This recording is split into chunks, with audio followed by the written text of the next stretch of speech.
Hello, and welcome back to another episode of Critical Reactions with your host, Bryan. We are going to continue on with this week's theme of pure chaos, looking at songs that are just, what in the world? And so far, this week has delivered, checking out stuff from Death Grips and KO. Today, we're going to be moving on to the group Lightning Bolt. The song is called Dead Cowboy. Let's see what's going on, see what they're bringing to the table today.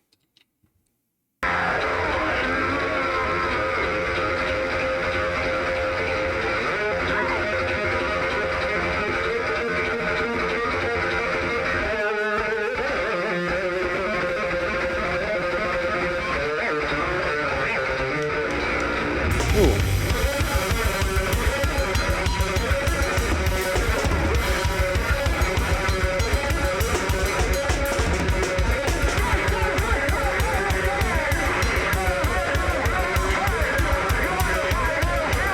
Just a lot of really quick strumming here.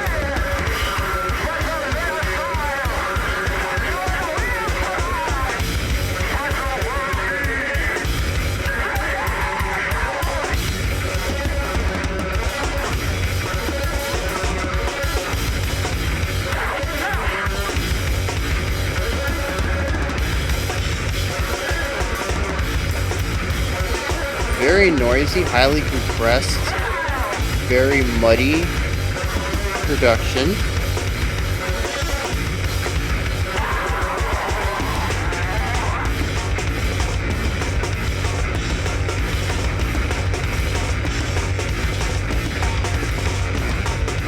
What are we looking at, like 160, 180 BPMs? Oh man, those jumps between the low and the high.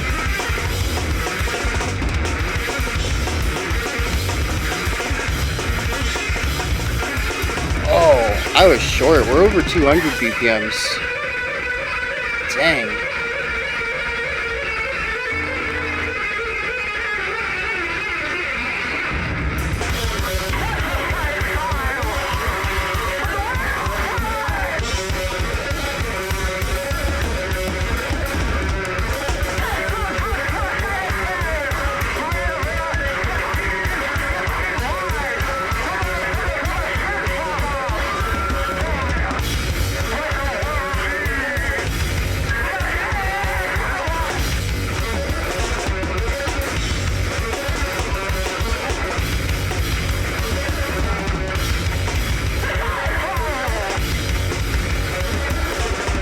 A lot of repeated ideas in here though. I'm not quite sure I felt a structure overall, but I am picking up on at least landmark ideas.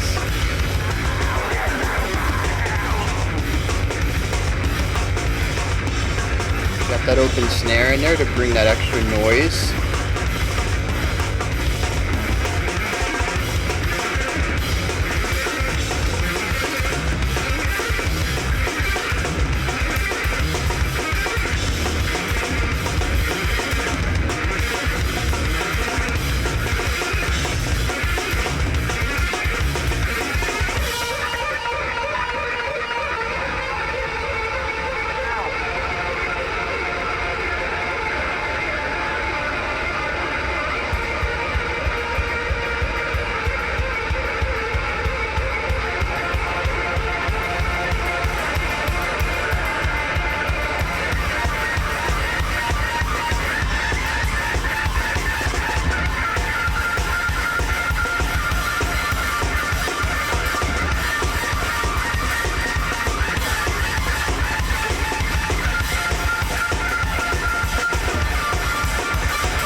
The interesting thing is the guitar is laying down the rhythmic idea very solidly.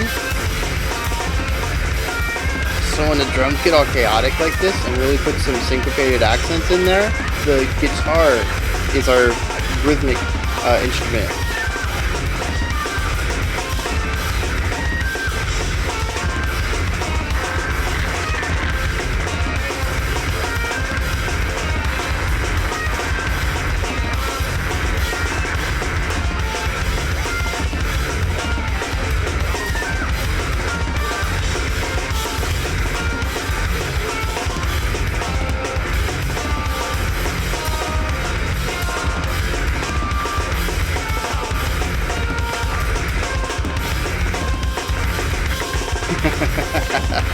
Just sitting at that one note.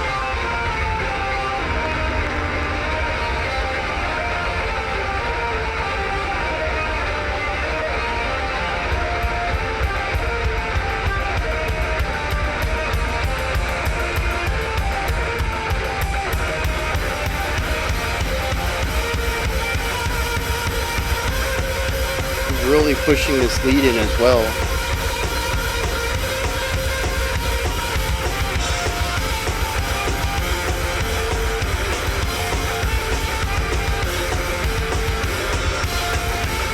The random shift to a funkier style of drumming.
What is that instrument doing all the bends?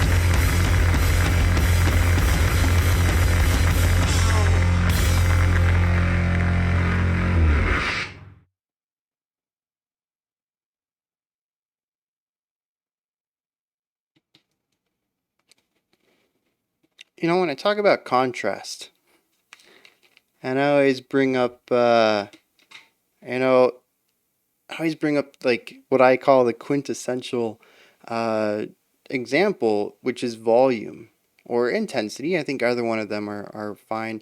If you start your song at 10 and you end your song at 10, eventually the listener is going to get adjusted to it. And the 10 isn't going to feel like a 10 anymore. If you want your 10 at the end to feel just as impactful or loud as it was at the beginning, you need to bring the intensity or volume down in order for it to move back up and regain or retain its prominence, its impact. This is a song that showcases why you can't stay at that 10 forever. The song starts out feeling extremely overwhelming, and by the end of the track, it just was. I was used to it. It was still chaotic in a lot of senses, but I was no longer overwhelmed. In fact, I might have just been whelmed at some points. it just became the norm. No longer was it extravagant or ear catching, it was just what the song was. And that's not me saying that it needs contrast or needs a point of contrast. It's just a lot of the time when I speak of contrast, it's when I talk about songs that utilize it for impact. And I don't typically get a chance to showcase the other end, which is right here. As usual, though, it's a tool in the toolbox, right? If you don't want to use it, if you want to keep your song constant for whatever artistic reason or thematic purpose you have for it, go for it. You know, you don't need to put contrast in every song. Lightning Bolt has showcased that today. This song would not have been the same if they had brought it down and given me a moment to breathe. But I do feel like that initial chaotic impact was lessened over time, especially particularly, let's get into the production, the noise of it all. This is a noisy song for a lot of reasons, but I want to start with the production because I think that's going to lead into other elements. The guitar is very, very, very destroyed. There is distortion, there is compression, there is clipping. I mean, that's drive, overdrive. You know, it's pretty typical for electric guitar, rock stuff. Maybe some other stuff added to it that I don't know about. Now, you know, there's like 10 bajillion pedals out there. I'm sure they might have used some interesting ones here to achieve this tone. But the end result is a guitar tone that is so far divorced from its original timbre. There is a hint of a note in there, and there are occasions where I can hear note changes. I can say we went from a lower note to a higher note. I can't really pick out pitches though. It's more, everything's relational. I know that we're listening to a higher note because it feels higher than the one we were just in, but I don't really know that I'm really hearing too much pitch. And so we have all this destruction on it, and you can even tell right at the end when they were playing that lower tone, and it was just all this crackling and bassiness to it, right? You just, the guitar is not really an instrument we really think of for bassiness. I mean, we can drop the bottom string down quite a bit and get some lower end stuff out of it, but it's not going to be that subwoofer rumbling sub bass sound that you're going to get out of a good bass guitar or bass instrument. Anything in the bass clef. But here we get that final bit I'm kind of thinking was still a guitar, because as far as I see, this is a 2 instrument project. I don't know exactly what's going on here yet. That's something we'll get into in a moment regarding the instrumentation, but I don't hear a bass. But when we hit those lower tones in the guitar, I do get a wide bassy resonance. And then I also get, like I mentioned, that really heavy crackling and popping. In fact, the final minute or so when the guitar was just holding out that note kind of sounded like popcorn popping to me. Like, it was just such a thick crackle. It wasn't fuzz like we would get out of classic guitar. It wasn't that fuzzy, uh, obscuring type of stuff we get out of black metal. It's crackle. It is like an old timey radio popping as the signal is, the volume gets too loud for the device itself. It's literally, actually, that's it. Assuming that this was recorded by miking an amp, which I don't know, has anybody, I just learned about this year, maybe last year, that I think a majority of people will run their guitar through their pedals and then the cabinet and then the amp, and then they mic that rather than using the audio out and running it into an audio interface. That's kind of bonkers to me. It really is. I have very little studio experience, but the one time I did, we We went direct input from the amp into the interface. We didn't mic it. But every single thing I see about studio time with big bands and everything, they're miking the amp and picking up what comes out of the amp through a microphone. Anyways, I don't know if anyone else knew that. I just learned it recently. It still blows my mind to think about it because it adds more variables. You have the coloring of the microphone and what it can pick up and stuff like that. And there's distance between the amp and the mic that can also alter things. Like, it just makes a lot more sense because it's more consistent to to directly send the amp into the audio interface into your audio workstation. Yeah, I don't know. Blew my mind. Maybe everybody else is like, yeah, Bryan, dude, that's just like normal information. Maybe so. Maybe so. I just learned it though. So anyways, what was I talking? Oh yeah. So, they're running through their amp, I mean through their pedals, and they got all these distortions and stuff on it.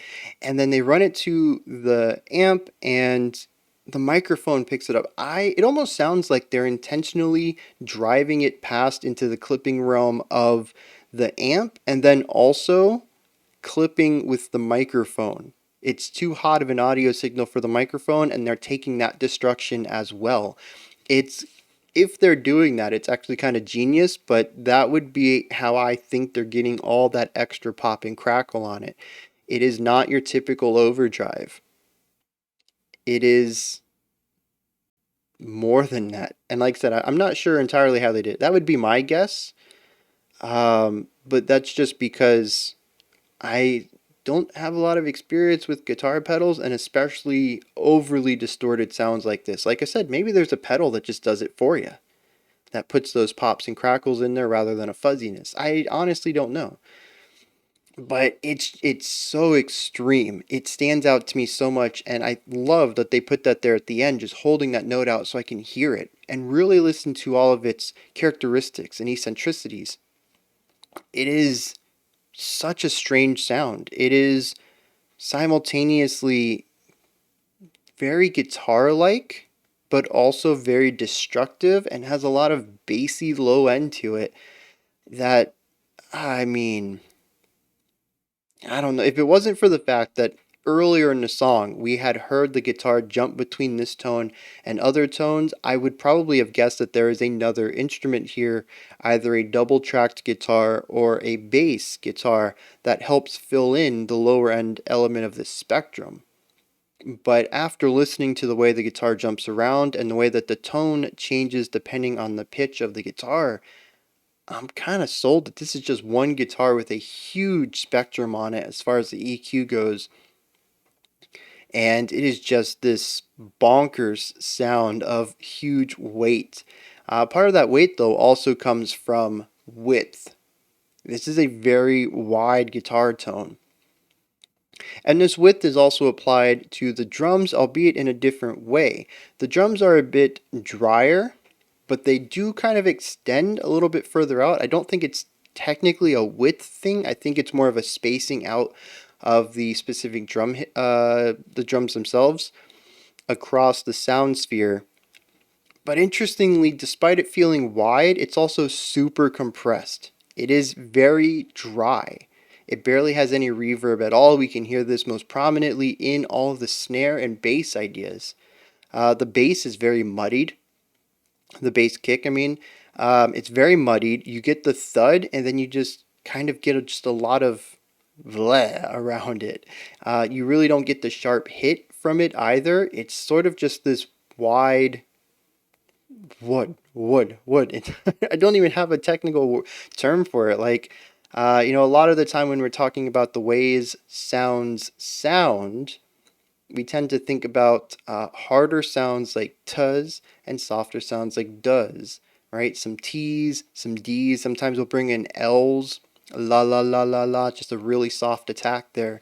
And this is like, it's punchy with its initial hit, but it also has a really soft attack. So it's like a wood. Like, I've never used that sound to describe a tone before, especially an attack. Never used a W, but that's exactly what it is. It has like a softness to it, but it punches. and then it just kind of reverberates and exists for a second. It's not a huge reverb, but it's enough to sort of muddy it up and kind of just provide this residual bassy element.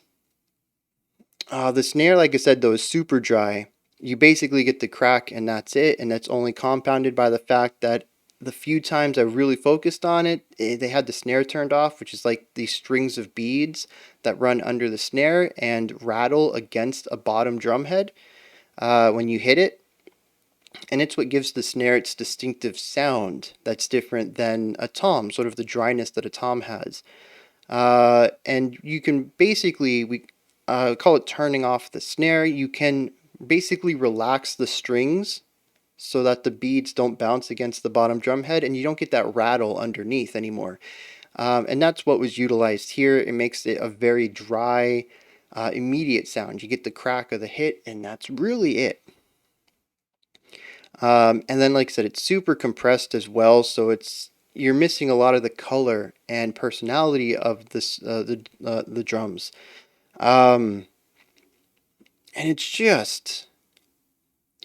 it's so weird. It's like this mix of lo-fi black metal where everything's compressed down and you're losing all of the characteristics of these instruments. You're losing that core timbre and you're really getting a distorted version of these sounds. But it also has an ear played towards width and production, ensuring that different parts of the drum kit have different timbres or different sounds or different mixes to them, and that the different ranges of the guitar have different feelings to them as well. It's a hi-fi lo-fi, if that makes sense. There's attention paid towards making sure everything sounds well in a way of also destroying everything and making it sound compressed and bad. Bad is a very subjective term. I don't really like that, but I think the idea gets across. It's just a very strange production to me. It wants to be muddy, but it also wants to be clear, and it finds a middle point, interestingly, that doesn't really harm either one of them. So we have a production that is primarily designed to dirty, oh, that's what it is. It dirties everything up while also making things easier to listen to in a sense, more so than other lo-fi styles of music. What is the music doing with this sound? Well, honestly, the guitar just doesn't stop playing. And I think it's an interesting aspect I touched on lightly in the reaction itself. The guitar just plays constant eighth notes, I think is what it is, and also has heavy accents on downbeats. So we'll get into this in a little bit when we talk about the drums, but even when there is no sense of rhythmic coherency in the drum kit, the guitar is laying down the rhythmic heartbeat of the song in almost every section. It's kind of wild. Now, these constant eighth notes can do a variety of things. Sometimes just sits on one note. Sometimes just kind of plays around, just moving to notes. Again, I can't really tell if any of these notes are in a specific key. I can't tell if it's chromatic. I can really only tell when we move up quite a bit of notes. Even when I feel like we might have been moving in half steps, it's kind of a gut guess because it honestly sounded all the same to me. Um, there's definitely a lot of the production covering up the nuance in the melodic work.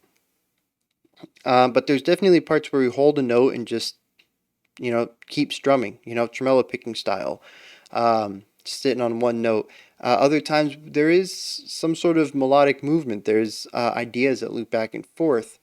And this idea actually, it's like two notes per or two hits per note. It's like do do do do do do do do do do do do do do do do do do do. Obviously, that's not what they were playing, I don't think, but just to give an idea of how that would sound, two notes or two hits per note, and then just constantly moving in some sort of a looping idea, right? We had this at the very beginning, and it eventually evolved into an idea where we had three hits or three beats. So two hits per beat, you're getting six notes here.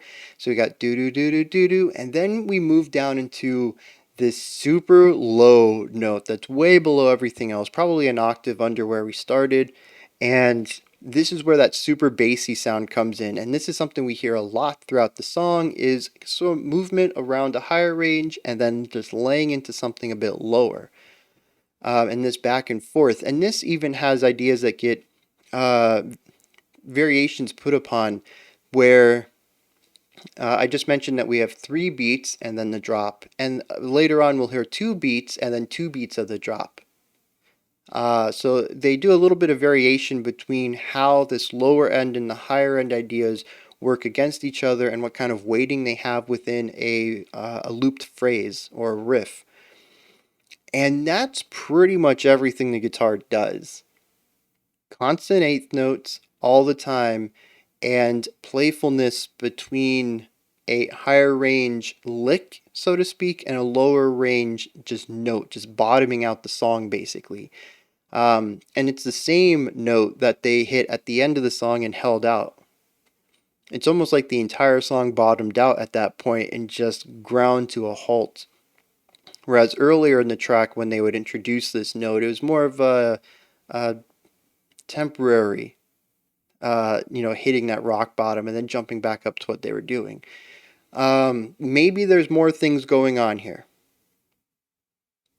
And maybe there's more riffs or licks that are at play, but again, I had a real tough time discerning anything at all.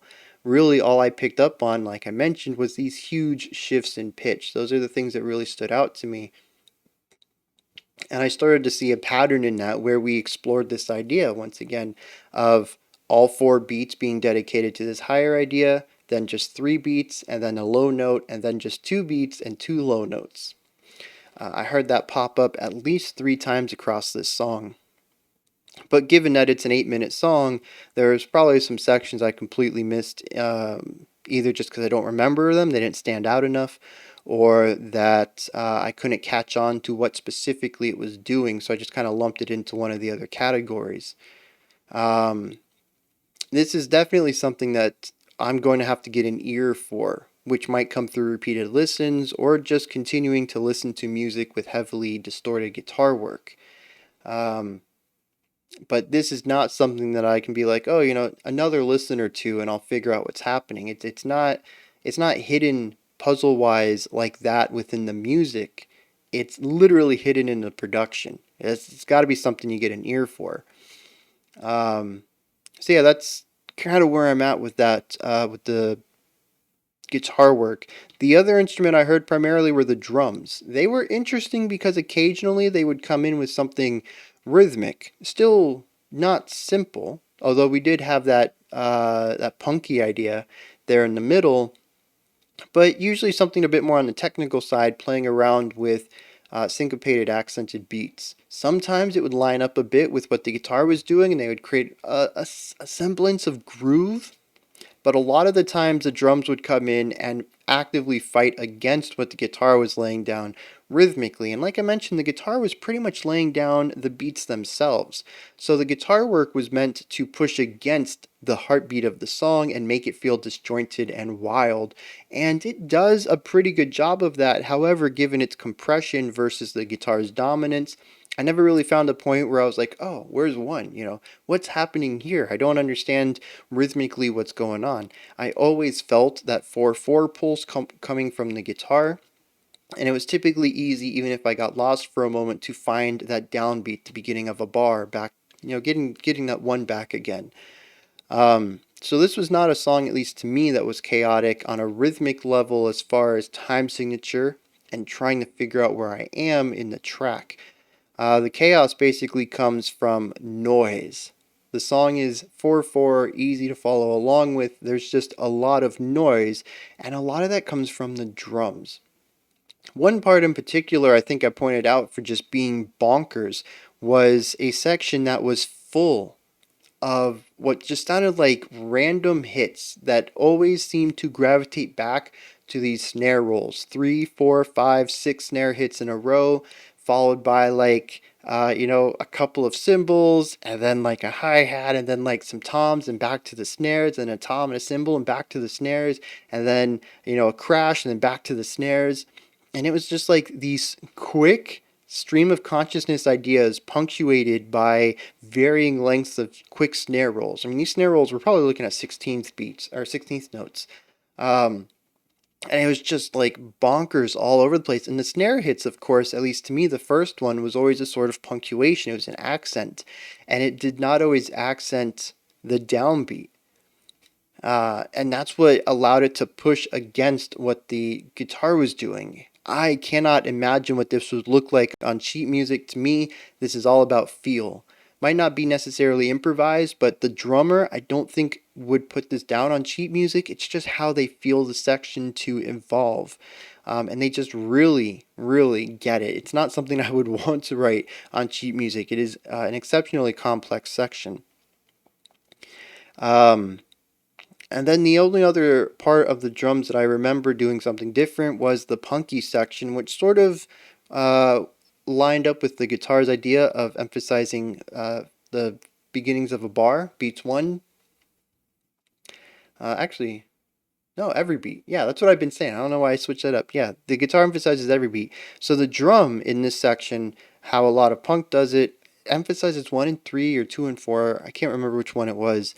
And syncopates against these snare strikes on the downbeats with bass kicks that either come in eighth or half of a beat before a downbeat or half of a beat after a downbeat, and sometimes both of them, to create these syncopated, sort of groovy ideas along the rigid, metronomic style of snare playing. And there's a little bit of cymbal work going on, but the cymbals are just so uh, hidden in the mix. I think it's mostly a volume thing. I don't even know if I could say it's hidden, but it's just de-emphasized in the mix. So while there is some cymbal work going on, it was just never a real large part of the track to me. And that's the whole song. It really is. The drums are either syncopating ideas against or along with what the guitar is doing, and the guitar is just constantly playing notes, jumping between higher and lower tones, and that's what every section sounded like. Like I said, there might be more nuance to it. I really couldn't hear it. I couldn't make it out. At the beginning of the track, maybe in the first minute or two, there were some distorted, compressed vocals, some yells maybe, but I didn't pick up words. It was just like sounds, like a scream, like an ah, but like compressed and stuff, and more intense than that, I suppose is what I should say. Um, and I didn't really hear any more of that through the rest of the track, though. So, is there lyrics to this? I suppose I have to look that up. But I think that's everything I want to talk about. It is chaotic. It's a lot of stuff, a lot of notes. Oh, I suppose I should bring up the tempo real quick. It was like 210, I think, was it was a rough estimate right there. Probably could have tapped it out for another, I don't know, 25, 30 seconds and really hammered home the exact BPM, but somewhere in that 205, 215 range is what the tempo is about, which is a lot faster. My initial gut guess, I think I said was like 170, 180, about 3 hits per second. No, 210, about 3.5 hits per second. Uh, that is just a fast song. And to be doing all this fast playing, because like, I've talked about, the guitarist is playing eighth notes. Most people don't think that's too fast. That's a beat, or that's a hit every half of a beat. But at this tempo, it really is. The song is extremely fast. And because of that, there's a huge aspect of performance here that I hadn't really thought about until just now, that would be jaw dropping to watch just because of the raw chops and sustainability. What is that? Whatever. Being able to do this for 8 minutes long and possibly even an entire show if this is what the band plays often. Why can't I think? What does it mean to sustain? To endurance. That's the word I want. Yeah, just the raw endurance to do this. There are some lyrics here. More than I didn't hear any of this. Yeah, but just huge respect for the endurance and chops required to pull this off. even in the middle of the set or maybe the end of a set or maybe consistently through a set, again, if this is their bread and butter style. So let's get into the lyrics here. Take George Bush to Afghanistan. He's going to bathe in a river of blood. He wants to party till the wheels fall off 6 feet underground. What the world needs is another dead cowboy. Take George Bush to Afghanistan. Throw him in an oil pit 6 feet down, 6 feet wide. We're going to cook him till his ears fall off. What this world needs is another dead cowboy. Alright, so this came out in 05, which definitely... 05, man. You know, based on the music, I was thinking something newer for some reason. But '05 makes sense for the lyrics. I mean, it just seems to be very on the nose, critical of George Bush's war on terror in the Middle East. Uh, well, for quite some time. I guess just was it 5 to 6 years that Bush was actually in charge for that. But I mean, America was in the Middle East for a couple decades. But yeah, like I said, just kind of overly critical of that entire thing there with George Bush and the war against, or the war within Afghanistan. What that has to do with the music? I mean, it also says what the world needs is another dead cowboy. I'm assuming that they're, are they talking about? Is it sarcastic? Right? Obviously, what the world needs is more dead cowboys, utilizing cowboys as like a metaphor for American soldiers. Or was George Bush a cowboy? Did he work on a farm? I kind of get the feeling he did, but I don't know.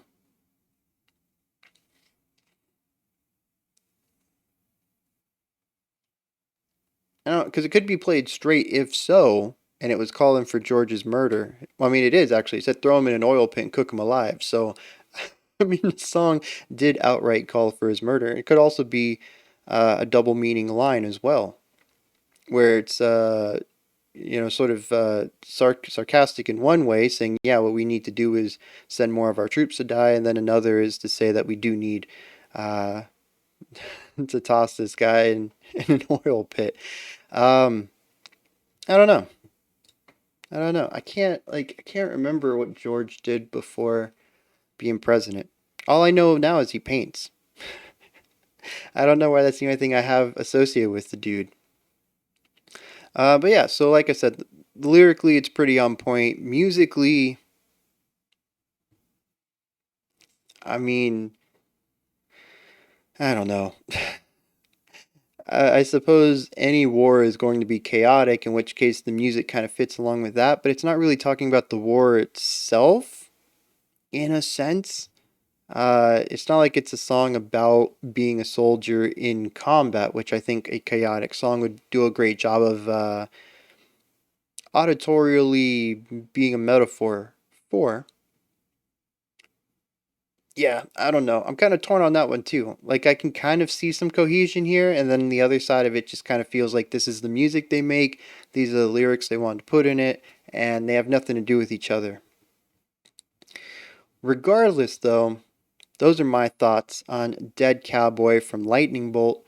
That's where you guys come in. Hit me up in the comments. Let me know what you thought of this one. Anything about it that stands out to you. Anything you'd like to correct me on or add on to what I was saying. Let me know. Head into the comments. Put that stuff down there. Above the comment section is a description box with a link to Linktree. There's all sorts of stuff in there. Patreon, Discord, Twitter, special selection. Go ahead and check that out. Above that, if you could, like, subscribe, and ring the bell. I greatly appreciate all three of those. We have a special selection coming up next. Otherwise, I'll be back tomorrow, 5 p.m. Eastern Standard Time, 9 p.m. UTC as usual. We're going to check out some more pure chaos and another special selection. Until next time, remember to be critical, not cynical, of the music you listen to, and have a fantastic morning, afternoon, or evening whenever you choose to watch my videos.